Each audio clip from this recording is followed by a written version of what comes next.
Unconstitutional ang ginawang pagbabalik ng Senado sa impeachment sa House of Representatives. Ito ang binigyang diin ni Atty. Antonio Bucoy, ang bagong talagang tagapagsalita ng prosecution panel sa impeachment case ni VP Sara Duterte. Ayon kay Atty. Bucoy, may tuturing na betrayal o hindi na ayon sa saligang batas ang naging aksyon ng Senado. Yan ho ay betrayal. Yan ho ay hindi alinsunod sa ating saligang batas.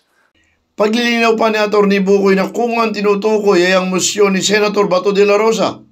Sinabi nito na hindi nagmomosyon ng hukom. Ang nagmomosyon umano ay mga partido. Ang mga grounds umano na binanggit ni de la Rosa ay pareho rin ng grounds na inakyat sa Supreme Court. Umaaksyon umano si de la Rosa para sa Defense Council. Binigyang din pa ni Atty. Bucoy na ang isinasaad ng saligang batas na kapag nailatag ang article of impeachment, dapat agad-agad mag-proceed sa trial at dapat bigyan ng summon ang impeach official para maglahad ng sagot.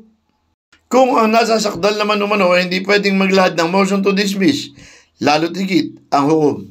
Malinaw din ang isinasaad sa saligang batas ng kapangyarihan ng Senado bilang impeachment court ay ang duminig at magdesisyon sa kaso at hindi to hear and decide. Itong motion to dismiss na inilahad ni Senator Bato de la Rosa. Ang hukom po, hindi nagmo-motion. Ang nagmo-motion, yung mga partido. Yung mga grounds na binanggit ni Senator de la Rosa, yun din po yung grounds na iniakit nila sa Supreme Court. So, ang nangyari, si Senator de la Rosa, umaaksyon na parang defense counsel. Ayon ho sa saligang batas, kapag nailatag ang articles of impeachment, dapat agad-agad mag-proceed sa trial. At dapat bigyan, iserve ng writ of summons ang impeached official para maglahad ng sagot or answer, not a motion to dismiss. Kung yung nasasakdal ay hindi pwedeng maglahad ng motion to dismiss, di lalo na siguro yung hukom. Di po ba?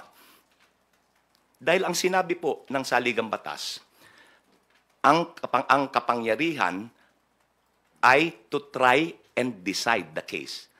Hindi ho sinabi ng saligang batas to hear. Ang sinabi ng batas, to try and decide.